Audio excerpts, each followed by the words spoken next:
Star Wars en direct vous est présenté en collaboration avec siteclan.net, mintinbox.net, StarWarsHolonet.com, PlanetStarWars.com, StarWarsUniverse.com, Star Wars Geeks Québec, ainsi que Génération Star Wars et Science-Fiction.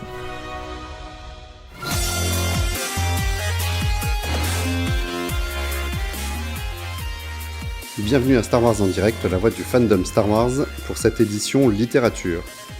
Au programme de notre émission ce soir, nous allons chroniquer les volumes 10 et 11 de la série Star Wars, sortie toujours chez Panini. Ce soir signe le retour de notre dynamique duo, puisque je suis accompagné de Francis. Bonsoir Francis. Bonsoir Loïc. Alors ce soir, nous allons avoir une émission un petit peu nouvelle formule. Ces derniers temps dans Star Wars en direct, on est un petit peu en recherche de renouvellement, on cherche peut-être des nouvelles formules, des nouveaux formats pour mieux vous accompagner dans vos écouteurs.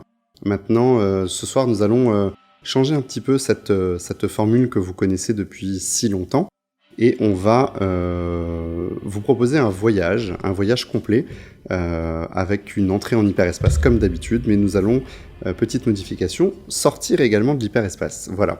C'est vraiment, on est sur des phases de test, donc il n'y a rien de définitif, rien n'est acté. Donc moi j'invite tous les auditeurs qui écouteront cette émission et qui ont un avis à partager, qu'il soit bon ou mauvais, à nous faire leur retour. Est-ce que vous aurez aimé cette nouvelle formule, ce test? Est-ce que vous ne l'aimez pas? Est-ce que vous aimez la formule habituelle de Star Wars en direct? Voilà, dites-nous, faites-nous vos retours. Les réseaux sociaux sont là pour ça. On est dispo et on est ouvert à la critique. Voilà, écoutez, avant donc de passer en hyperespace, un grand merci à nos partenaires et c'est parti pour notre émission. Oh crap! Prepare to jump into hyperspace on my mark. All right, stand by.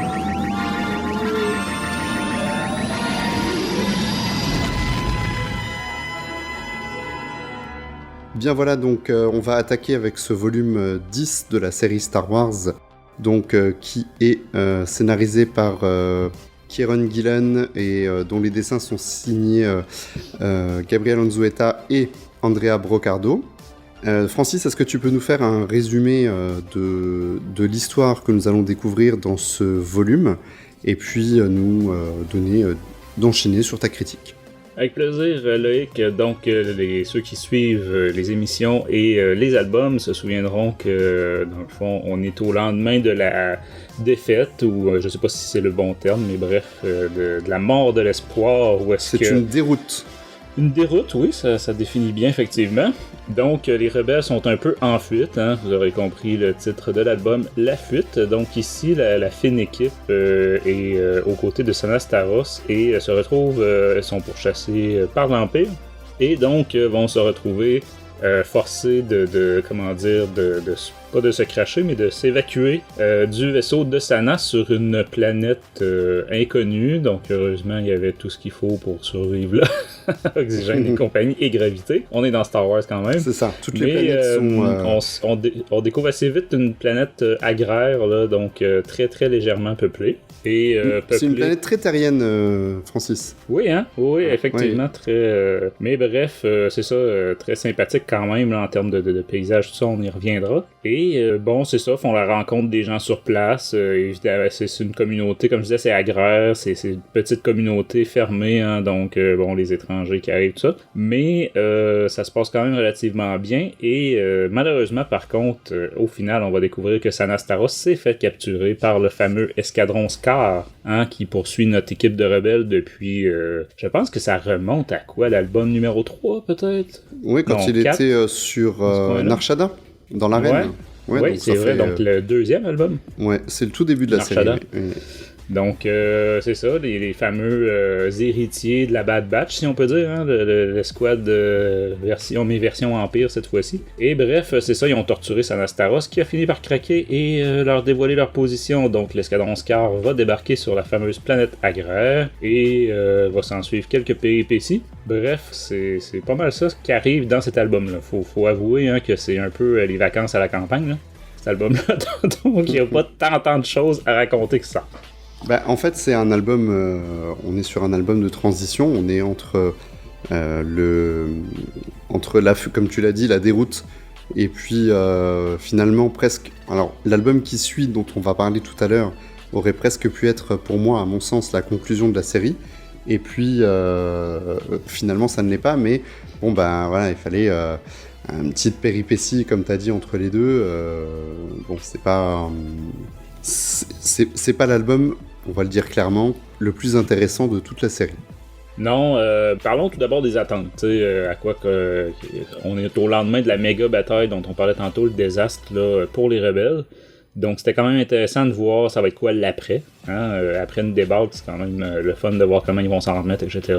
Sinon, ce qui était annoncé aussi depuis très longtemps, c'était le départ de Salvador Larroca au dessin. Donc évidemment, Larroca a ses fans, mais il y a aussi ses détracteurs dont je fais partie.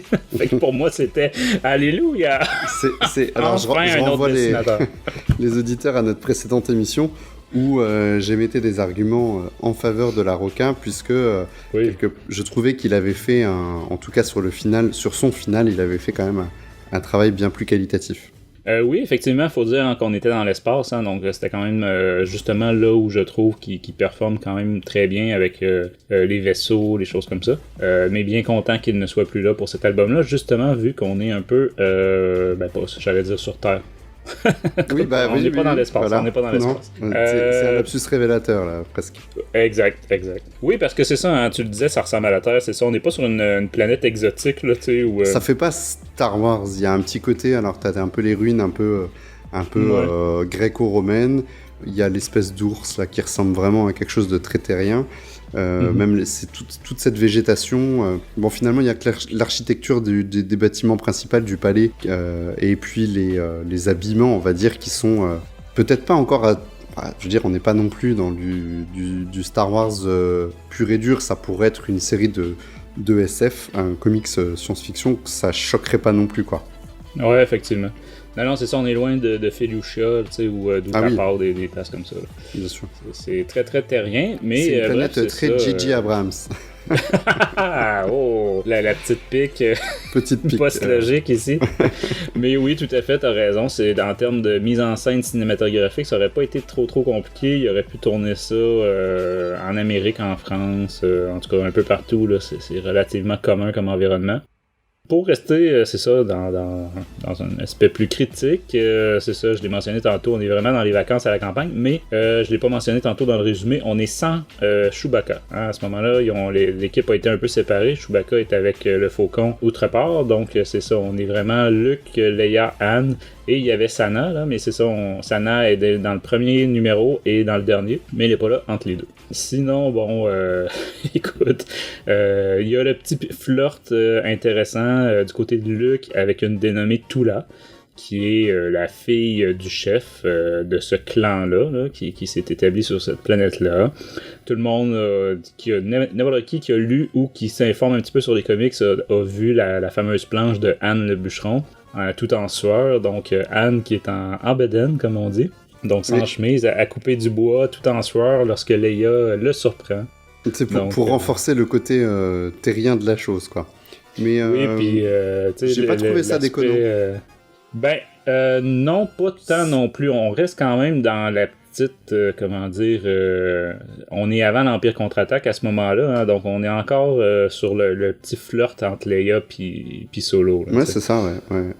Mais bon, c'était quand même drôle de tomber là-dessus. Quand tu tournais la page, là, tu faisais OK. Non, c'est vrai. Et tout ce temps-là, en fait, tout le temps de ces petites vacances à la campagne, Leia, elle, de son côté, elle n'a pas chômé, elle planifie sa revanche contre la reine Trios de Shutorun, qu'elle considère responsable de la débâcle dont on a parlé précédemment. Donc, c'est ça, tout ce temps-là, elle prépare un plan d'attaque contre la reine Trios et Shutorun. Et c'est ça, les Scars qui finissent par débarquer. Honnêtement, j'étais pas déçu qu'ils débarquent non plus. Je sais qu'il y en a qui aiment pas trop ces personnages-là. Puis tu sais que c'est vrai qu'à chaque fois, ils réussissent jamais leur mission, mais il y en a jamais qui meurent. Bon. Et puis, je veux dire, ils donnent quand même toujours du fil à retordre à l'équipe. Hein. Oui, exact. Ils arrachent quand même à chaque fois la victoire, quoi. Ouais, il passe proche à chaque fois. C'est juste que tu te demandes la patience de Vador, elle va durer combien de temps? C'est sûr.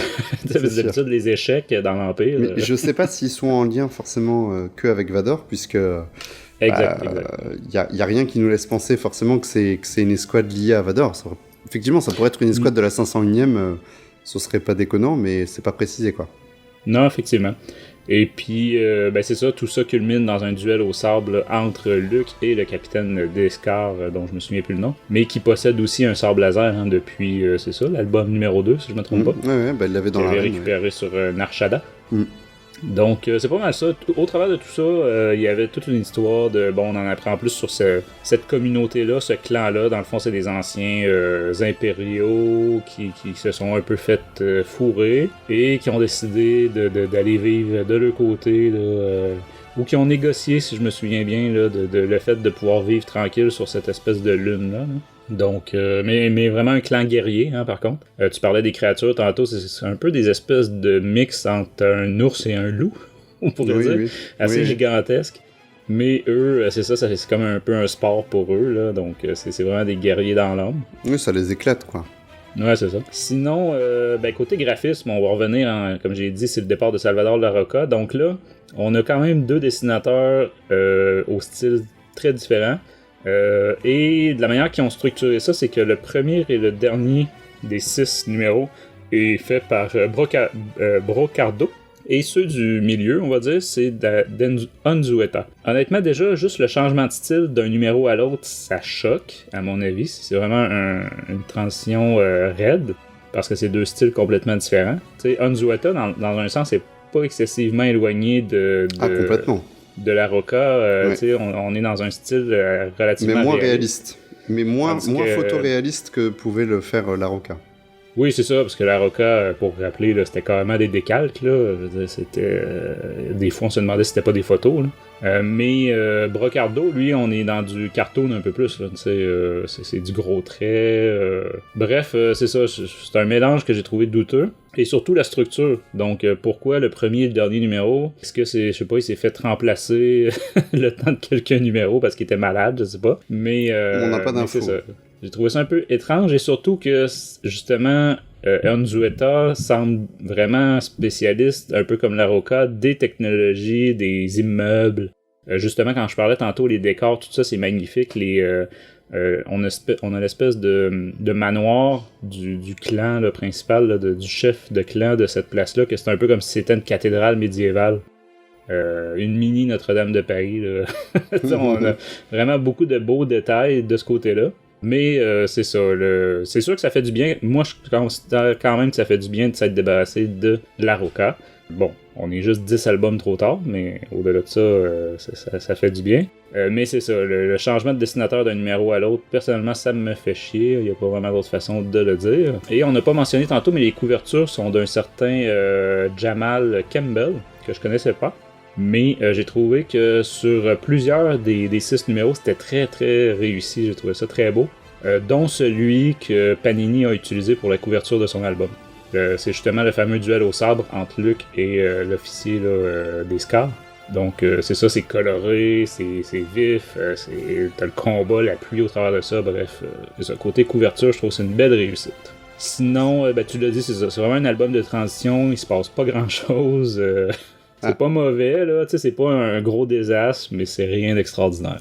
Moi, j'avais ce sentiment à la lecture. Bon, en plus, moi, je l'ai lu en softcover, donc c'était étalé sur les mois en plus. Donc, déjà dans un volume à l'enfilade, c'est déjà un peu long, mais alors en softcover, c'était franchement l'ennui.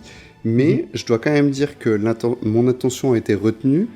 Parce que je me suis pris le plan de Leia en fait dans la gueule, je m'y attendais pas. C'est-à-dire quand elle annonce qu'elle décide de prendre sa revanche sur la reine Trios, moi en toute sincérité, c'est vraiment quelque chose, je me suis dit voilà c'est bon, ils ont pris une branlée, c'est fini, la reine Trios elle va rester de son côté, puis c'est fini, puis on va repartir sur autre chose, et voilà. Et au moins ça a retenu mon attention, et puis quand l'escadron Scar a débarqué, c'est là où j'ai quand même trouvé qu'il y avait une tension positive, voilà.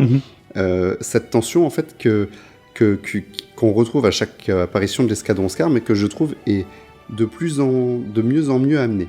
C'est-à-dire que c'est effectivement cet escadron que peut-être au début j'ai eu du mal à appréhender parce que j'aime pas trop ce côté un peu... voilà, nous on a vu dans les films que des troupes impériales. Alors certes, il y a des nouveaux troopers qui sortent à chaque film, mais ça reste quand même des troupes, le gros d'une troupe, et même dans les opérations spéciales comme les Death Troopers, ils se ressemblent tous. Et là, il y avait quelque chose qui était cassé, mais je trouve que voilà, ces personnages prennent du volume, de l'épaisseur au fur et à mesure de leurs apparitions, et pour moi, c'est un vrai bonheur de les retrouver à chaque fois. Donc là, encore une fois, le volume se finit, ces personnages ne sont pas en danger, ils ne sont pas, comme tu l'as dit tout à l'heure, aucun n'est mort, et du coup, j'ai hâte de savoir si on va les retrouver, et dans quelles conditions on va les retrouver, quoi. Ça, c'était vraiment, pour moi, la bonne surprise, enfin, les deux bonnes surprises de ce volume. Donc j'avais quand même été retenu un peu en haleine. Par contre, je dois avouer que pour toute la partie Luke Skywalker, la partie fermier, entre guillemets, tout ça m'a ennuyé, quoi. Voilà, j'avais envie, disons qu'il y avait peut-être à autre chose. peut-être même 2 numéros en trop dans cette arc-là. Peut-être. Peut-être que, effectivement, alors on sait bien, beaucoup d'amateurs de comics le savent, aujourd'hui les arches narratives sont faites justement pour coller à un volume TPB de 5 voire 6 numéros. Là, c'est exactement ce qu'on a, donc il faut faire un TPB de transition, donc on va vous coller 6. Mais alors après, peut-être qu'il aurait été plus judicieux d'avoir 6 épisodes de transition qui ne soient pas de la même arche narrative. Voilà, on aurait pu, pourquoi pas, ils auraient pu imaginer 2 arches narratives de 3 épisodes, dont la finalité restait la mise en place d'un plan pour se venger de la Reine Trios. Ça aurait pu être plus intéressant. Bon, chez Marvel, tandis que là, comme tu dis, le plan sort un peu de nulle part. Là. On apprend qu'à travailler dessus depuis plusieurs jours. Là, mais voilà. C'est vrai que peut-être, si on avait fait un arc de transition de 3 parties où on nous montrait, je sais pas, Leia dans son coin, pourquoi pas, qui ruminait sa colère, qui cherchait sa revanche, ou qui cherchait des soutiens pour mener une attaque contre Shuturun, pourquoi pas. Faut saluer peut-être aussi, tu parlais de la partie fermier, tout ça. J'ai l'impression qu'il y avait une espèce de tentative peut-être de la part de Gillen de développement de personnage de Luke qui est beaucoup en conversation avec, déjà avec Tula, comme on l'a dit tantôt, la fille du chef, mais avec le chef aussi qui lui est un guerrier un peu plus, on va dire, à la Spartiate. Là. On est encore une fois sur la recherche un peu, les arts Jedi, la Force. C'est quelque chose qui revient encore dans le volume.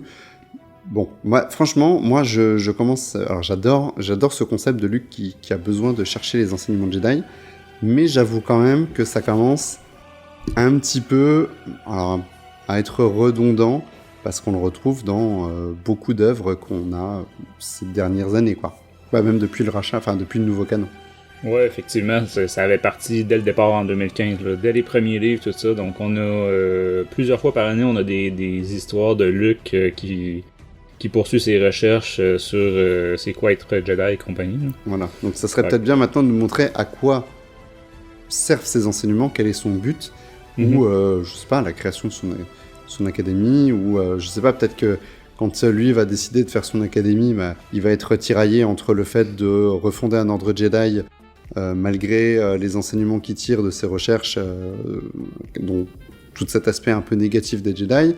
Est-ce qu'il a envie, est-ce qu'il a pas envie? Est-ce que ça le tiraille? Est-ce qu'il se sent habité d'une mission? Enfin, voilà. Bon. Après, c'est pas le sujet de ces volumes-là, mais c'est vrai qu'en filigrane, c'est quand même quelque chose, dès qu'on parle de Luke, et surtout dans cette période-là, ça revient encore et encore. Et un petit détail graphique que j'ai bien aimé, on retrouve sur une des planches dans les premiers épisodes, un vaisseau comme l'Outrider d'Ash Rendar. Je sais pas si tu l'as noté, voilà. En fait, on le retrouve aussi à la toute fin, dans le dernier numéro. Dans le dernier numéro, et j'ai bien aimé parce que c'est un petit clin d'œil sympa. Alors, on le voyait aussi dans Rebels, je crois que c'était un épisode de Rebels où il y avait ce modèle de vaisseau. Deux ou trois, parce qu'il revient lui aussi à la fin. Il revient à la fin dans la bataille finale. Ouais, c'est le fils du...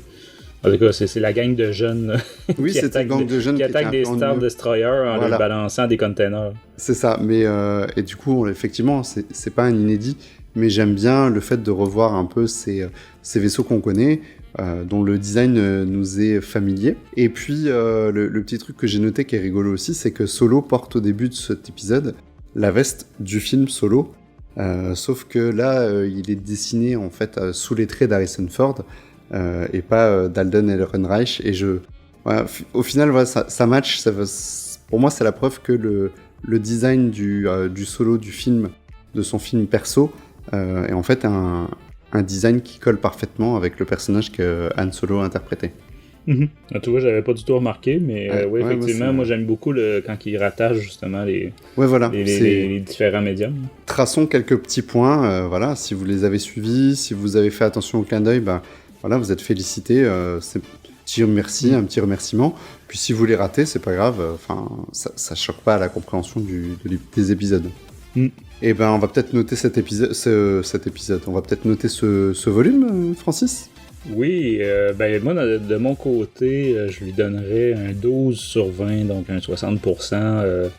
C'est ça, c'est pas que c'est tant décevant, c'est que c'est encore une fois un album de transition, donc on le lit, on trouve ça bien, mais on a hâte de voir la suite. Oui, voilà, et tu... Alors, 12 aussi pour moi. C'est rare qu'on soit vraiment en accord sur une note. Moi, je trouve que graphiquement, je l'ai trouvé quand même assez solide. Moi, le changement de dessinateur m'a pas choqué parce que j'y suis habitué dans mes lectures Marvel, puisque ça arrive quand même assez régulièrement. Donc, ça m'a pas choqué. Voilà. Après, je pense qu'on a fait le tour. On a tout dit sur cet épisode, sur ces épisodes. Hâte de voir la suite. Suite qui s'en vient dès à présent, donc avec le volume 11 de cette série Star Wars, qui est toujours scénarisé et dessiné par les mêmes personnes. Donc on enchaîne avec le résumé. Donc maintenant, la princesse Leia a fait son plan et il est temps de le mettre à exécution. Ouais, dans le fond, avant de le mettre à exécution, elle va tenter tout d'abord de convaincre un peu tout le monde. Hein. Il y a même l'amiral Akbar là, qui dit c'est parce qu'il faut en revenir. Là. Oui. De Trios. Disons qu'après avoir pris une claque comme ils ont pris à cause d'elle et de sa trahison, forcément, à mon avis, la rébellion est frileuse, quoi. Oui, c'est ça, évidemment, l'état tout à fait de la flotte, tout ça, mais bon, c'est ça, Leia explique son plan qui, de toute façon, ne met pas vraiment l'Alliance rebelle, on s'entend que ça lui coûte rien, là, à part de risquer la vie de ses héros, là, mais au-delà de ça, et puis de toute façon, Leia, en plus, a un historique de moyennement respecter les ordres de toute façon, même chose avec Solo et Luke. Fait que bref, on tombe très rapidement dès le premier numéro dans une opération un peu d'arnaque, là, un peu comme on pourrait voir dans des films à la Ocean's 11, des choses comme ça, là. Donc on est dans le recrutement d'une équipe là, au début de cet album-là. On va retrouver plusieurs personnages du passé, donc le retour d'un Claudite là, vu dans il y a quoi, 2-3 albums. C'était le volume sur Mon Calamari, donc c'était la mutinerie de Mon Cala. Voilà, donc c'était il y a 3 volumes avant maintenant, si on prend en compte celui qu'on vient de chroniquer. On va retrouver plusieurs personnages aussi qu'on avait vus sur Jeddah, donc des anciens partisans de Saw Gerrera et aussi des dévots là, de certains ordres religieux là, qu'il y avait sur Jeddah. Bref, c'est ça. On fait que la première partie, je vous dirais, l'introduction, c'est ça, c'est le recrutement. Ensuite, on passe à l'attaque. Donc vraiment, un plan, un peu comme je disais tantôt, comme un film d'arnaque. Là, donc vraiment, pour attaquer Shutorun, qui, je l'ai pas mentionné tantôt, mais c'est ça, Leia a réussi à convaincre les gens en lui expliquant l'importance stratégique au niveau ressources qui représente Shutorun pour l'Empire. Et bon, évidemment, on sait très bien que il y a l'aspect personnel pour elle, là, la trahison de Trios, là, elle l'a vraiment pris très très personnel. Donc le plan est quand même assez complexe, là. Je tomberai pas dans les moindres détails parce que c'est sur plusieurs aspects. Le Claudite évidemment est encore là pour se faire passer pour quelqu'un d'autre. C'est le retour aussi, je l'ai pas mentionné, mais du commandant Kanchar, donc commandant dont on a déjà ri par le passé, mais un peu un archétype de méchant de comics. Là. C'est vrai, et donc c'est ce fameux impérial avec le bras robotisé. Mm-hmm. Ouais, puis même sans le bras robotisé, c'est vraiment déjà un bodybuilder, tu sais, avec un œil de pirate et un bras robotisé. C'est ça. Et donc c'est ce personnage dont on avait déjà parlé dans des précédentes émissions en disant que je trouve qu'il nous sortait un petit peu de l'histoire, par rapport au lore de Star Wars. Par contre, bizarrement et étrangement, à la lecture de ce volume, j'ai été convaincu par le personnage. Donc je pense qu'en fait, il est mieux écrit dans cette série d'épisodes que dans ce qui nous a été présenté par le passé. Oui, mais il n'est pas de temps présent non plus. Il faut dire que il y a moins un rôle de bon, je suis le gros méchant là, que ça a été le cas par le passé. C'est ça, tout ça pour dire que ils vont ils vont mettre le plan exécution, un plan que Luke, et Luke et Leia sont pas sur la même longueur d'onde dans cet album-là. Leia, du point de vue moral, se rapproche, on pourrait dire, des partisans de Saw Gerrera, de l'approche, tu sais, là, on va détruire toute une planète, Shuttorun, pour certains intérêts stratégiques, on va dire. Donc, Luke a beaucoup de... Tout le long de l'album, en fait, là, les réticences de Luke là, vont être au cœur d'une partie de l'intrigue. Et c'est ça, ils vont finir par réaliser leur plan et ça va se finir en duel entre Leia et Trios. Si vous avez vu l'Empire contre-attaque, le retour du Jedi et bref, toutes les jeunes, vous savez qui va survivre à ce duel. C'est ça. Mais non, c'est quand même un long album. Il y aurait beaucoup de choses à dire. Au pire, on va en parler plus en aspect critique. Mais c'est ça. Donc, on revient sur Shuttorun. Ceux qui se souviendraient plus du tout de Shuttorun, c'est quoi là? C'est une planète. Il y a un petit côté Mustafar un peu, hein? Oui. Mais sous les grottes. Ouais, c'est ça. Et beaucoup plus développé technologiquement. Donc, il y a beaucoup quand même d'immeubles et compagnie là. Donc, et on avait découvert ça dans les comics Darth Vader. La planète Shuttorun, et c'est ça, tu sais, que la société est sous terre et dans des sous-marins qui se promènent dans la lave, là, tu sais. Mais pareil, c'est quelque chose qui remonte au tout début de la série Vador. Ouais, effectivement, c'était peut-être dans le deuxième album de Vador. Ouais, un truc comme ça. Mais en fait, c'est ce que j'ai noté à la lecture de ces épisodes-là en particulier, c'est qu'en fait, c'est pour ça que je disais tout à l'heure que ce volume pourrait être vraiment la conclusion de la série, c'est que Gillen va nous reproposer et nous replacer là tout un peu, enfin pas tout, mais beaucoup d'éléments qui ont été amenés dans les deux séries depuis leur création. Et je trouve que c'était très ingénieux de relier tous les points, d'autant plus que c'est pas forcément lui qui les a tous créés, puisqu'il y avait quand même plusieurs scénaristes qui sont passés sur ces séries, même s'il a été lui aussi un des architectes. C'est ça la chance aussi d'avoir des scénaristes qui construisent sur la durée. Ça, on l'a souvent dit. Là, on a vraiment cette construction qui arrive à son apogée. On retrouve, comme tu l'as dit, les partisans, les machins, les bidules, mais également le fait de revenir déjà sur Shuttorun. Je trouve que ça va conclure... Parce que moi, au début, je suis désolé, je saute du coq à l'âne, mais moi, au début, les premiers épisodes avec Shuttorun et la Reine Trios, je me suis dit, mais qu'est-ce que c'est encore que ce concept un peu de comics qui fait pas tout à fait vraiment Star Wars. Ouais. Et puis au fur et à mesure, et c'est là où c'est intéressant vraiment de laisser la possibilité à des scénaristes de faire ce qu'ils ont envie avec certains personnages sans forcément les empêcher ou les cloisonner, parce que sur des personnages dont on connaît, donc des personnages de comics qui n'ont pas forcément l'importance que peuvent avoir les personnages des films, on peut aller plus loin et on peut construire les choses, on peut développer, on peut tisser des liens, on peut faire des révélations, comme on avait dans le volume précédent où apparaissait Trios, et on a une construction qui développe les personnages, et je trouve que voilà, là c'était vraiment intéressant, parce qu'on arrive en haut de cette construction, il y avait des marches, on a gravi toutes les marches, on est en haut de la montagne, et maintenant on peut parle contempler... de quand même 5 ans en plus de développement. C'est ça, et on peut contempler le paysage, et voilà, et on a eu des auteurs qui ont réussi à nous intéresser, ou enfin en tout cas moi, ça a marché pour moi, à m'intéresser à ces personnages qui n'ont aucune importance au sein du reste de la saga, parce que c'était bien fait.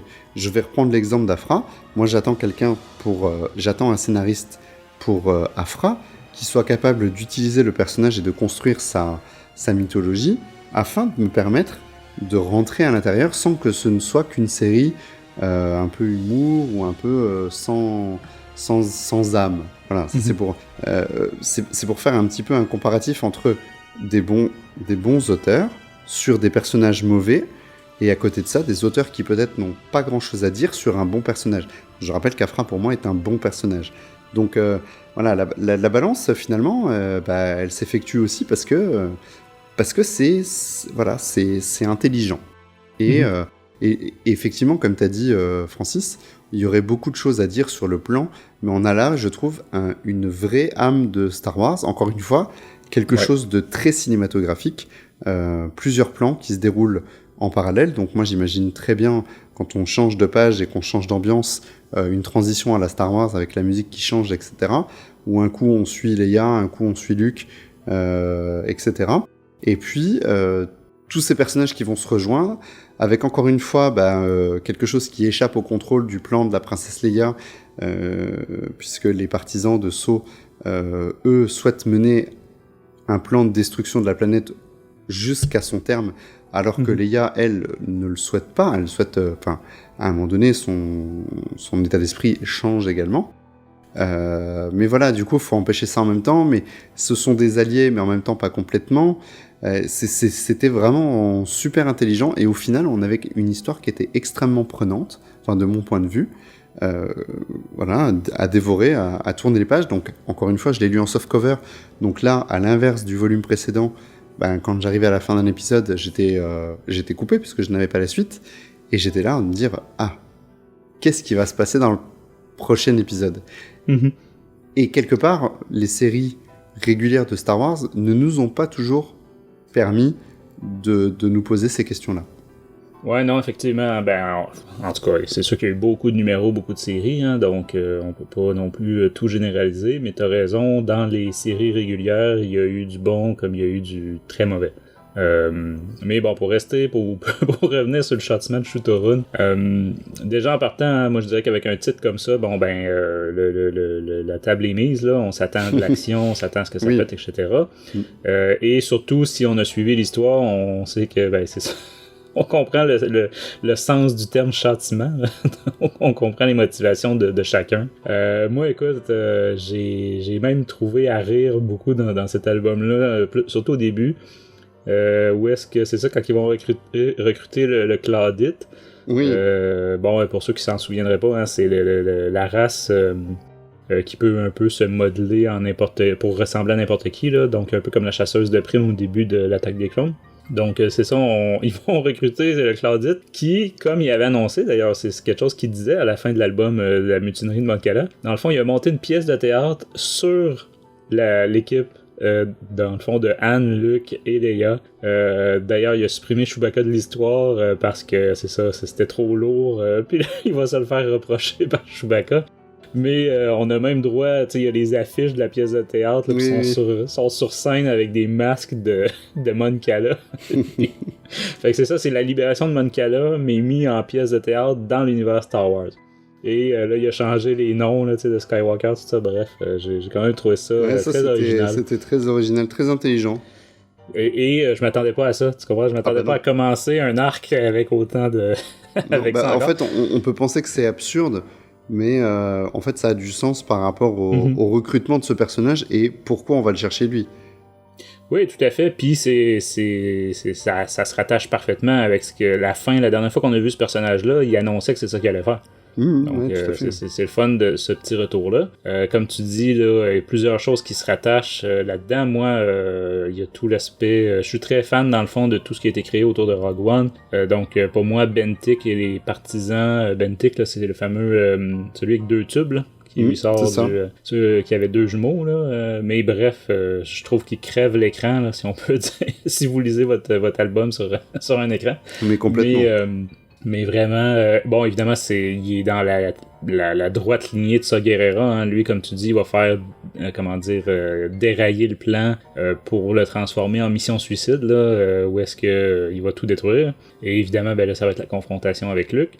Mais, puis c'est comme je disais tantôt, c'est ça. Alors qu'on a une Leia qui danse cet album-là, je trouve, on s'éloigne du Star Wars pour enfants.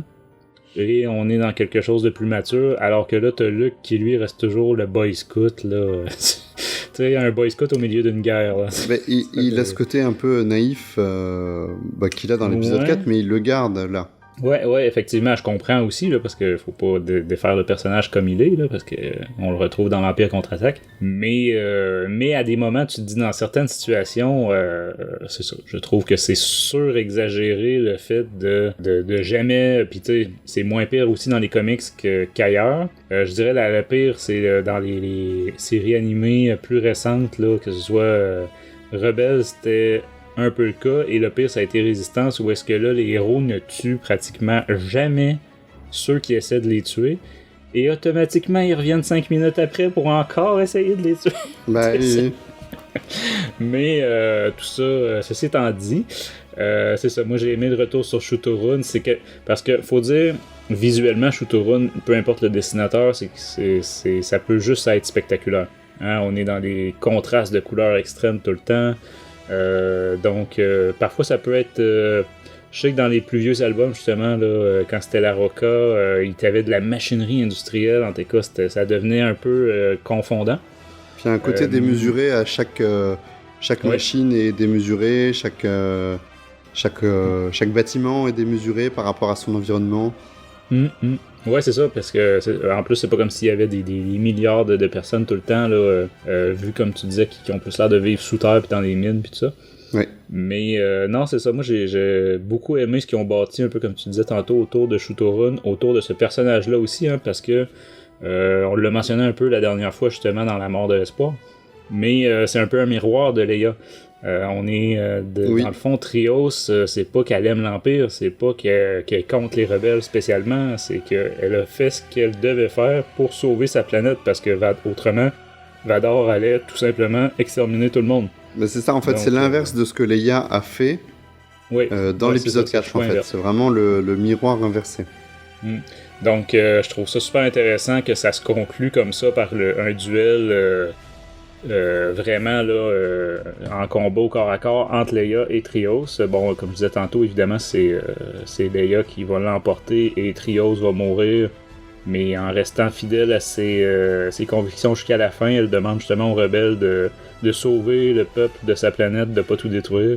Donc non, c'est ça, j'ai trouvé que c'était une très très belle conclusion d'une main de maître là, pour Kieron Gillen, parce que ça je l'ai pas mentionné, mais c'est ça, c'était son dernier arc. Après ça, il passait la main à quelqu'un d'autre. Fait qu'un peu comme tu disais, pourquoi ça n'a pas été la vraie conclusion de la série, tu sais, pourquoi il a fallu qu'il y ait d'autres arcs après. D'autant qu'on en reparlera dans une émission ultérieure. Malheureusement, peut-être que la conclusion n'est pas à la hauteur de la série. Oui, non, effectivement, le reste, ça devient de la transition après, si on peut un peu vendre le punch, mais c'est ça, c'est une conclusion quand même de plusieurs arcs et plusieurs personnages, fait que c'est ça, j'ai trouvé, là, côté visuel, on n'a pas parlé énormément, c'est ça, on a encore le duo Brocardo et Unzueta comme dans l'album précédent.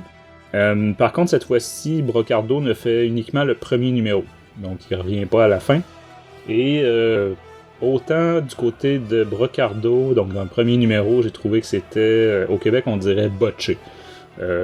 Donc fait à la va-vite un peu, là, tu sais. Donc, tu sais, d'une case à l'autre, c'est Leia les deux fois, mais on reconnaît même pas, tu sais, le visage est différent d'une case à l'autre. Tu sais, quand c'est en plus un des personnages principaux, je sais pas, tu prends le temps qu'il soit reconnaissable. Ouais, j'avoue que ça m'a pas choqué. Ah, tu vois. Puis à l'inverse, ben là, c'est tout l'inverse. Unzueta, j'ai trouvé qu'il était... beaucoup mieux que dans l'album précédent là, à la ferme. Là vraiment c'est de toute beauté. C'est sûr que dans les deux cas on l'a pas mentionné, hein, mais la colorisation est faite par Guru FX et vraiment il nous sort là, des affaires magnifiques. Je pense à la fin entre autres là, quand l'espèce de tour justement est sur le point de tout détruire. Là. C'est vraiment de toute beauté. C'est juste assez détaillé. On l'a pas mentionné aussi, hein, mais on n'est pas du tout dans des combats de vaisseaux là, dans cet album-là, ou dans l'espace, ou même dans le ciel. C'est vraiment tout le temps, là, on a du combat au sol, puis comme tu disais tantôt, les équipes sont divisées. Donc on a Leia d'un côté, Luke de l'autre, Anne de l'autre. Mais c'est ça, bref. Moi, le fait de tout rattacher, j'ai trouvé ça vraiment fun, de trouver un rôle au moindre de ces personnages-là, là, on a même les, comme je disais tantôt, les espèces de témoins de Jéhovah, là, les dévots qui ont ramené de Jeddah, là, qui sont venus observer la fin de Shootorun, là, le cataclysme. En même temps, ils sont... Enfin, leur planète a été... Bon, leur planète a été détruite par l'Empire, mais je veux dire, les machines de la reine Trios, elles sont quand même venues finir le boulot, quoi. Oui, effectivement, ils ont la motivation nécessaire, effectivement, pour vouloir se venger de Shutorun. Là. Mais c'est ça. Bref, c'était vif, c'était coloré. Moi, j'ai beaucoup aimé. De l'action max, donc de ce côté-là, on n'est pas déçu. Ça pète de partout. Bref, un blockbuster. Vraiment, un blockbuster. Ouais, un excellent divertissement. Tout à fait. Écoute, Francis, donne-lui ta note. Écoute, moi, honnêtement, les seuls points que cet album-là perd pour moi, c'est parce que côté scénario, j'ai trouvé que c'était impeccable. Côté graphisme, c'est ça. J'ai été pas mal déçu par le premier numéro. Et c'est vrai, j'ai complètement oublié de parler des couvertures qui sont encore une fois, à mon avis, très bien. C'est un certain Gérald Parel, donc encore une fois, quelqu'un que je ne connaissais pas. Mais j'ai trouvé ça très joli d'un numéro à l'autre. Donc pour tout ça, j'y donne un 18 sur 20, donc un beau 90% bien mérité. Écoute, moi je suis un tout petit peu moins généreux parce que je lui donne un 17 sur 20, mais ça reste quand même encore une fois on est sur le haut du panier. Et moi je rêve d'un omnibus qui regrouperait en fait tout l'arc narratif de Shutorun à travers les différentes séries qu'il y a eu, enfin les différentes arches narratives. Pour avoir vraiment une histoire complète. Parce que je pense qu'en fait, tout ça, mis bout à bout, toutes les apparitions de Trios et de Shutorun, ça fait vraiment une histoire complète et une histoire sympa. Donc voilà. Oui, puis c'est un personnage que, bon, évidemment, là, comme on l'a dit tantôt, elle meurt dans cet album-là, mais je serais quand même preneur pour la revoir dans d'autres œuvres là, qui se passeraient pendant cette période. Elle va mourir juste avant l'Empire contre-attaque, ça laisse quand même de quoi... De quoi la laisser réapparaître, qu'elle soit du côté... Même, c'est ça. Mais je veux dire, bon, après, non, parce qu'elle peut aussi apparaître avant Un Nouvel Espoir. Oui, par contre, elle serait pas au pouvoir à ce moment-là. Si je me souviens bien de ses débuts, il me semble que dans les premiers numéros, elle monte au pouvoir. Oui, parce que c'est Vador qui tue... Ouais, c'est ça. Il me semble, c'est Vador qui tue qui tue son père, le roi. Ouais. Voilà. Mais bon, on pourrait très bien avoir, par exemple... Shutorun qui refuse de se mettre à la botte de l'Empire, le père qui résiste, la reine avec une vraie volonté de protection de sa planète, de nous montrer ces motivations qui les amènent à même faire ça. L'aspect, intra Shutorun, c'était une société qui était intéressante, c'était tout c'était très monarchique, très aristocratique, c'était au niveau politique, ça semblait complexe et il y avait de la place à développer. Donc ça, c'est signe justement là, qu'il y a des récits possibles là, à faire avec ça. Ouais, je pense que voilà, en espérant qu'un scénariste nous reprenne ça de manière intéressante. D'ailleurs, on peut aussi retrouver la reine Trios dans un jeu de pouvoir autre qu'avec l'Empire et la Rébellion. Hein. Oui, effectivement, oui. Parce que pendant toute cette période-là, il y a encore le Sénat aussi galactique. Là, pis tout Bien ça. sûr. Donc, quel était, le positionnement de Shutorun par rapport au reste de la galaxie non, c'est ça. J'espère qu'on va revoir Shutorun. Ouais, je te rejoins. Bon, et voilà donc qui va conclure nos chroniques de ce soir. Et puis, maintenant, on passe donc à la dernière phase de notre émission, puisque maintenant, nous allons sortir de l'hyperespace et atterrir au spatioport.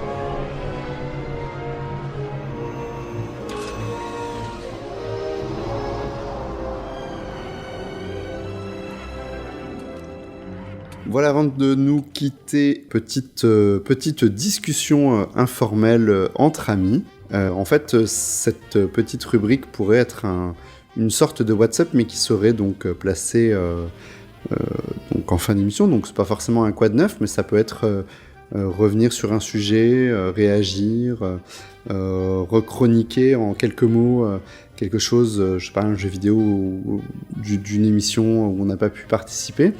Voilà, c'est un peu... voilà, on a fait un petit bout de voyage ensemble, on a bu une bière pendant l'hyperespace, maintenant on va chacun reprendre notre vaisseau pour regagner notre planète, donc moi je vais partir sur Coruscant et toi Francis peut-être sur Mustafar, et voilà, et si nous... Chanceux. Complètement. Et si nous étions sur notre parking de Spatioport, bah voilà, on finirait notre conversation un peu comme ça avant de nous quitter. Donc Francis, est-ce que tu as envie de nous partager une petite geekerie Star Wars ? Alors du coup, peut-être que cette petite discussion informelle va être plus pertinente si on parle de Star Wars que si on parle de geekerie. Alors je rappelle d'ailleurs à nos auditeurs que nous avons une espèce d'émission un peu spin-off, même si elle n'est pas sous égide de Star Wars en direct, puisque récemment, nos équipes ont créé donc le podcast Geeks en direct, qui lui revient sur l'ensemble de la culture geek, de la culture populaire, aussi bien le comics, le jeu vidéo, Marvel, Final Fantasy, enfin ça peut être vraiment tous les sujets divers et variés dont on ne peut pas parler dans Star Wars en direct, mais qui sont des sujets qui peuvent nous passionner. Moi, je sais que j'ai très envie de faire une émission consacrée au Marvel Cinematic Universe. J'espère qu'on aura l'occasion, peut-être, pourquoi pas, profiter de la sortie future de Vendavision pour se retrouver et discuter d'autres choses de Star Wars. Voilà, ça peut changer un petit peu. Donc, vraiment, j'invite toutes les personnes qui nous écoutent à aller découvrir cette émission. Donc il y a déjà 2 numéros qui sont sortis, qui sont vraiment super sympas. Donc voilà, peut-être qu'on va se concentrer sur un peu nos geekeries Star Wars, ou un petit peu nos humeurs Star Wars du moment. Donc toi Francis, tiens, et alors, de quoi t'aurais envie de me parler ? Ben moi, je vais t'écœurer, comme on dit ici. Oula. Donc, te teaser le nouveau roman de Thrawn, donc sur l'ascendance Chiss. Oui. Qui écoute, on n'a pas encore enregistré l'émission. Moi, je l'ai pas en fait complètement fini encore, mais c'est un roman qui m'a surpris. Évidemment, on est ceux qui ont suivi un peu, là, on est loin de l'univers Star Wars traditionnel. Là, on est vraiment chez les Chiss avec uniquement des Chiss et certains de leurs voisins. Mais non, c'est ça s'annonce très bien, et je vous dirais que Jean-François est vraiment très, très, très, très, très enthousiaste à faire l'émission sur ce roman-là. Je suppose qu'il l'a beaucoup aimé. Ouais. Donc c'est ça, je sais que je t'écœure un petit peu, parce que c'est ça que, comme t'attends la version alors française, disons que le mois prochain va seulement sortir en France le volume 3 de la première trilogie de Throne.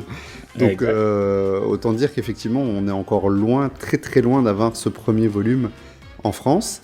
Après, on peut se dire peut-être un an. Ouais, je dois t'avouer que autant j'adore le Throne en période impériale, autant alors évidemment je sais que ce ne sera plus l'ascendance Chiss de l'univers Legend, et ce ne sera plus le Throne chez les Chiss de l'univers Legend. Mais je me souviens que j'avais c'est un peu ambivalent mon sentiment par rapport à tout ça, puisqu'à la fois j'avais beaucoup apprécié l'approche de l'ascendance Chiss et cette société un peu quand même particulière avec ces espèces de clans ou ces espèces de familles dirigeantes. Autant je suis pas sûr que j'aurais eu envie d'en lire beaucoup plus sans être ennuyé à l'époque. Hein. Okay. Et je parle avec le traitement légende. Donc effectivement, peut-être qu'avec le traitement de ce nouvel univers canon, mon avis changera. Maintenant, c'est vrai que tu vas avoir déjà un petit tease de ça aussi dans le 3e Thrawn, le Thrawn Treason. Trahison, je pense que ça va être ça son titre en français, qui sort en novembre, si je ne me trompe pas. Oui, il me semble que oui. Novembre. Mais c'est ça, t'as déjà quand même une collaboration, puis c'est pas un spoil là, de le dire. Oui, parce t'as que déjà une certaine collaboration Chiss et Empire. Donc c'est quand même... moi j'avais quand même bien aimé Treason, là, j'avais trouvé meilleur que le 2e, là, Alliance. Donc je te le recommande chaudement. Là, mais oui, je l'attends. Après, forcément, c'est un livre que je vais beaucoup apprécier. Enfin, que je vais apprécier. Que je vais en tout cas lire avec enthousiasme. Puis bon, naturellement, tout ce qui s'est fait autour de Throne, ça reste pour moi le haut du panier de l'univers Star Wars, même si j'ai, comme toi, moins aimé le volume 2 de la trilogie. Voilà, c'était déjà tellement inespéré de voir revenir ce personnage Voilà, on va découvrir autre chose autour de lui, c'est bien quoi.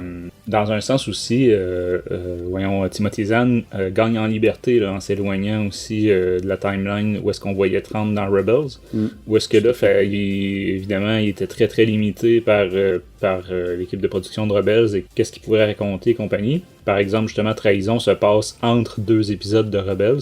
Donc évidemment, ça peut pas non plus après, Rebels, c'est des périodes... années. Bah non, mais c'est des périodes, on va dire, si on doit faire un rapport temporaire, on va dire que ça se passe à peu près sur 1 an, quoi. Tu parles de Alliance de Rebels. Ou non, je parle de Rebels. Je veux dire une saison équivaudrait à peu près à une année terrestre, on va dire, notre année. Et vu que le temps dans Star Wars se déroule à peu près de la même façon, avec des journées qui ont l'air de faire 24 heures sur toutes les planètes, donc certainement des rotations autour des soleils qui doivent faire à peu près 365 jours elles aussi, je pense que voilà, Enfin, moi, c'est comme ça que je l'ai estimé quand j'ai visionné c'est sûr que la dernière saison de Rebels, par contre, s'accélère. Là, on est dans la bataille de Lothal. Donc, mais parce qu'elle aussi, elle est un peu plus courte. Ah oui, en nombre d'épisodes, ouais, c'est très possible. Mais bref, c'est ça, côté lecture. De mon côté, c'est temps-ci. Sinon, écoute, en fin de semaine... bon, je vais préciser pour nos auditeurs français, quand on dit en fin de semaine au Québec, ça veut dire le samedi et dimanche. Oui, parce que nous, c'est plus vaste. Oui, je sais, c'est ça que c'est pour avoir travaillé souvent avec des Français, effectivement, hein, les terminologies, c'est important. Ouais, exactement. Donc, c'est ça, samedi, j'ai réussi à mettre la main, écoute, sur le Funko Pop du commandant Cody. Donc, je suis pas spécialement un collectionneur de Funko Pop. Pour moi, c'est vraiment pour venir décorer ma bibliothèque. Et bon, ça fait des petits cadeaux aussi pour les enfants, des choses comme ça. Mais Commander Cody, ceux qui connaissent moindrement un petit peu les Funko de Star Wars savent que c'est quand même dans les de plus en plus rare, là. Et j'ai réussi à mettre la main dessus pour une fraction là, de sa valeur, donc j'ai sauté dessus là, et je dois dire qu'il est vraiment magnifique. On parle du moment exact là, où est-ce qu'il reçoit l'ordre 66 de l'empereur Palpatine, donc le fameux moment qu'on voit dans le film, évidemment dans la Revanche des Sith, juste avant qu'il ordonne de tirer sur Obi-Wan, là. Fait que c'est ça, c'est ma belle réussite de la fin de semaine. Bon, j'ai acheté toutes sortes d'autres pop aussi, là, que j'ai négocié un prix de groupe. Mais oui, d'ailleurs, on peut retrouver sur... est-ce que tu ne l'aurais pas posté par hasard sur Discord? Non, je l'ai pas mis sur Discord, je pourrais le mettre, effectivement, dans le volet collection. Oui, dans la partie collection. Non, alors tu l'as posté sur notre fil de conversation de l'équipe. C'est ça, puis dans le fond, j'étais à la recherche aussi des pop pour fitter... pour correspondre à mes casques Black Series. Donc, j'ai de plus en plus de casques Black Series et encore, justement, il y a très peu de temps, j'ai mis la main sur le Vader, qui est malheureusement plus dans les magasins, là, mais quelqu'un a bien voulu s'en départir pour moi.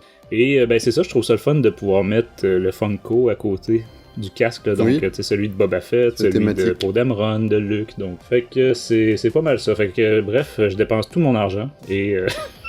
j'espère que ça sera pas un problème de finir l'année. Mais tout ça pour dire que ces temps-ci, c'est pas mal ça. Et pour les fans de nos capsules Star Wars 101, bon, je peux mentionner que j'ai repris la production des Star Wars 101 là, à la fin de l'été. Donc ça sera pour la deuxième saison des capsules Star Wars 101. Oui, c'est ça, on pourrait appeler ça comme ça. Et c'est ça, ces temps-ci, je travaille justement sur un qui a beaucoup de traits aux comics. Donc, j'ai bien hâte de pouvoir vous partager ça. Ah, serait-ce lié avec une certaine chronologie peut-être des comics comme tu l'avais oui, fait, effectivement, c'est ça. Celui des romans avait été... j'en avais fait un à l'écran pour démystifier un peu là, les séries télé et les films. Parce que, l'air de rien, combien de fois vous vous êtes fait demander ça se passe quand, le Mandalorian, ou à l'époque, ça se passe quand Rogue One. Les gens comprenaient, ils pensaient que c'était l'épisode 8 qui sortait. Ça, là. Oui, mais fait que ça, c'était pour l'écran. Et j'ai fait celui des romans où est-ce que, à quelque part, pour ce qui est des romans, c'est beaucoup moins connu que les films, les séries télé. Donc là, j'avais fait une description, nos notes de Star Wars en direct, tout ça. Et donc, c'est ça, plusieurs voulaient le même principe pour les comics. Donc, évidemment, je suis pas allé numéro par numéro. Non, sinon ça va être un petit peu fastidieux, peut-être. C'est ça ferait une émission de plusieurs heures. Voilà. Mais je suis allé plutôt par série. Donc, évidemment, comme là, aujourd'hui, on critiquait la série Star Wars. Bon, évidemment, c'est la plus grosse des séries, là, mais il y a tellement eu d'autres mini-séries au travers là, que ça donne un épisode. Ça devrait donner un épisode relativement comme celui des romans. Là. Donc, quand même en bas de 10 minutes. Donc, et on a un topo complet là, de tout le canon avec la note de l'équipe de Star Wars en direct, puis tout ça. Fait que de quoi ça parle, la chronologie. Donc, c'est beaucoup de travail, mais ça m'amuse en même temps. Donc. Ouais, du coup, tu m'as fait beaucoup de teasing hein, là ce soir pour cette petite discussion informelle sur le tarmac. Mais ouais, bah là tu m'as bien parce que c'est vrai que j'avais beaucoup apprécié cette capsule en plus sur laquelle on peut revenir facilement si on a un doute ou si on est dans une discussion avec des amis et puis on n'est pas d'accord sur la chronologie machin. Bah alors, attends, on va reprendre Tiens, il y a une petite capsule, c'est rapide. Viens, on la remet, on cherche le passage qu'on cherche en particulier. C'est vrai quand les gens nous demandent qu'est-ce qu'ils devraient lire comme prochain roman Star Wars. Oui, voilà, c'est ça. Et ben écoute, moi, j'ai pas grand-chose en ce moment parce que j'ai pas eu beaucoup de temps à consacrer à Star Wars. Je dois dire que je suis même pas à jour sur les romans. J'ai pas acheté Résistance encore. Je n'ai même Renaissance, tu veux dire ? Renaissance, voilà, pardon. J'ai toujours pas fini Ahsoka. Okay.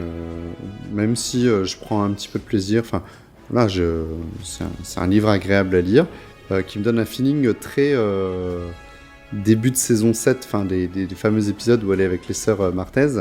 Je retrouve un peu ce feeling-là. Je trouve qu'il y a une vraie continuité. Un peu sur la dynamique est similaire. Et voilà, sinon, je suis pas mal hypé en ce moment par le Mandalorian. J'ai beaucoup apprécié la bande-annonce qui est sortie récemment. Alors le mystère, on se doute bien qu'à un moment donné, il va être question de la Force et des Jedi, donc ça me surprend pas trop. Mais j'ai bien aimé le fait que ce soit acté, que voilà, il va falloir quand même s'attaquer à la question. Il y avait dans les rumeurs de la saison 1, à l'époque, il disait que l'épisode 5 de la première saison devait être une visite du Mando sur la planète d'origine de bébé Yoda. Finalement, comme tout le monde le sait, ça n'a pas eu le cas. Enfin, ça n'a pas été le cas. J'espère que on va voir plus de ces choses-là sur la saison 2. Et finalement, quand je fais un petit bilan un peu de tout ce qui s'en vient de Star Wars ou des petits projets, etc., je me dis que le recyclage en fait des films, que ce soit Obi-Wan, le film Boba Fett ou à l'époque les rumeurs de films Yoda, finalement j'ai l'impression que c'est un peu tout ce qui va nous arriver en série télé, avec ces rumeurs comme quoi Boba Fett serait dans cette saison de Mandalorian, le passé de bébé Yoda, Obi-Wan, donc la série qui lui sera consacrée, avec pourquoi pas quelque chose qui soit lié à des idées des films. J'ai l'impression que Lucasfilm a décidé de recycler des concepts de ces films pour les redécliner et les dispatcher un petit peu dans toutes ces séries. Et peut-être que c'est plus pertinent finalement que d'avoir un film sur tel ou tel personnage, que d'avoir des bribes ou des arches narratives sur ces personnages au sein d'une autre série qui ne l'aurait pas consacré. Voilà. Je trouve que, en tout cas, ça m'a bien hypé cette... Pourtant, je rappelle que mon avis sur la saison 1 de Mandalorian, c'était que j'avais beaucoup apprécié, mais que je ne voyais pas du tout où ça partait. Je trouve que c'était un épisode pilote de 4 heures. Et là, voilà, même les deux plans avec les impériaux, enfin... Je veux dire, ça m'a vraiment... voilà, ça m'a dit, ah putain, je suis pressé qu'arrive cette saison 2, finalement, et de reprendre aussi le visionnage avec les enfants, parce que c'était le petit, je sais pas comment vous le faisiez, toi, Francis, mais nous, on avait notre petit rituel le vendredi, en fin d'après-midi, 18h, hop, allez hop, c'est le Mando, tous ensemble... Voilà, je sais pas comment je sais pas si tu le regardes. Ouais, nous aussi c'était tous les vendredis, ouais. Ouais, voilà, je trouve qu'il y a vraiment maintenant, d'autant plus que mes enfants sont grands, donc il y a ce côté un petit peu on peut enfin découvrir les œuvres ensemble. Je suis pas obligé de les découvrir de mon côté tout seul, même si j'apprécie aussi le fait de les découvrir pour moi-même, mais voilà, le fait de partager ce moment, je veux dire, la révélation de bébé Yoda quand fin du premier épisode de la saison 1 en famille, moi tout le monde était tous les 4, on était tous comme des fous sur le canapé. Enfin, c'était vraiment des moments marquants, quoi. Voilà. Sinon, justement, parlant en famille et tout ça, est-ce que tu as l'intention de te procurer Star Wars Squadron, qui sort la semaine prochaine? Pas du tout, parce que... alors attends, ça dépend, parce que moi, j'ai pas pris tous les renseignements non plus. Je ne sais pas si ce sera dispo que sur les nouvelles générations de consoles, ou le grand a eu la Xbox One. Non, il est disponible sur PS4, Xbox One, d'accord, alors, compagnie. Là. Peut-être que je ne l'achèterai pas, en tout cas le jour de la sortie, c'est sûr qu'on ne le prendra pas. Est-ce que ça fera partie d'un hypothétique cadeau de Noël? C'est possible. Maintenant, j'avoue que personnellement, mettre autant dans les jeux vidéo, même si c'est pour les enfants, ça m'embête vraiment royalement. Donc je préfère de loin attendre et puis reprendre ces jeux-là, soit éventuellement quelqu'un qui me les prête, comme ça arrivé pour Fallen Order, soit carrément le trouver en occasion à pas cher dans 6 mois ou 1 an. Parce que je suis pas pressé finalement, je ne suis pas très jeu vidéo, donc je suis pas forcément pressé. Maintenant, si tu me dis qu'effectivement il est dispo sur la One, ça va quand même m'intéresser grandement pour une fois de revenir sur un jeu Star Wars. En fait, là on est vraiment dans la simulation de vol. Hein. Il va y avoir une petite campagne quand même, mais puis peut-être mentionner que tu parlais du prix, tout ça, contrairement à ce que nous a habitués EA dans les dernières années. Il est moins cher quand même de base. C'est ça, on est dans les autour de 40 US. Donc j'imagine que ça devrait être 40 € chez vous aussi. Oui, c'est ça. Je me dis que du coup, c'est peut-être le genre de jeu que dans 6 mois, on retrouvera en occasion à 15-20 € et finalement, ça me suffira largement de mettre autant. Surtout si la durée de vie, comme annoncé, n'est pas si importante que ça. En attendant, j'aurais quand même regardé toutes les cinématiques sur YouTube, donc je serais quand même au fait de ce qui. Puis j'aurais écouté des émissions qui le traitent. Donc voilà. D'ailleurs, à ce sujet, surveillez notre chaîne Twitch, puisque depuis la semaine dernière, on a pris des live Twitch de jeux, où la semaine dernière, c'était Cécilie, je crois, sur les Sims, la version Star Wars. Oui, c'est ça, sur l'extension, on va appeler ça le même, le DLC des Sims 4. C'est ça, pour donc Galaxy's Edge. Il est prévu aussi, pas plus tard que cette semaine, un autre Twitch en live. Ouais, c'est ça. Oui. Il y a 2 semaines, c'était pour les Sims 4. Hier, c'était du Battlefront 2. Oui, voilà, c'est ça. Et après, j'imagine que ça va être du Squadron pendant un certain temps. C'est ça. Donc voilà qui va conclure cette édition de Star Wars en direct. J'espère que ça vous aura plu, cette petite formule avec un WhatsApp déporté. Donc encore une fois, je vous invite à nous faire vos retours. Donc on est dispo comme d'habitude sur Discord. Maintenant, vous le savez si vous nous écoutez depuis longtemps. Notre serveur Discord, vous pouvez le rejoindre. L'adresse est accessible via la page Twitter, le compte Instagram ou la page Facebook. Et vous pourrez arriver sur notre serveur et rejoindre les différents salons de discussion où on est quand même assez actif. Quant à moi, vous pouvez me retrouver facilement aussi sur Twitter, à @LordOfTheSite1. On est bien sûr sur Facebook dans les commentaires de chacune des émissions. Et on attend toutes vos suggestions, on attend vos commentaires, vos réactions sur ces chroniques ou sur autre chose. N'hésitez pas même à nous envoyer un petit mail à l'adresse studio@swondirect.com. Laissez-nous vos messages, suivez nos réseaux sociaux sur les émissions à venir aussi, comme on en discutait tout à l'heure avec Francis. Des émissions de littérature sont dans les tuyaux, des émissions gamers qui vont pas mal nous occuper ces prochains temps. Puis on sera vite arrivé sur finalement le Mandalorian, puisque Squadron va nous occuper l'espace peut-être d'un petit mois, et puis ensuite on sera déjà sur cette saison 2. On vous rappelle que notre leader suprême, Dany, met toujours en ligne des produits Star Wars sur la boutique de Star Wars en direct, que vous pouvez retrouver donc sur le site. Merci toujours à nos partenaires, et au nom de Francis et de moi-même, merci d'avoir été à l'écoute de Star Wars en direct, la voix du fandom Star Wars, et que la force soit avec vous.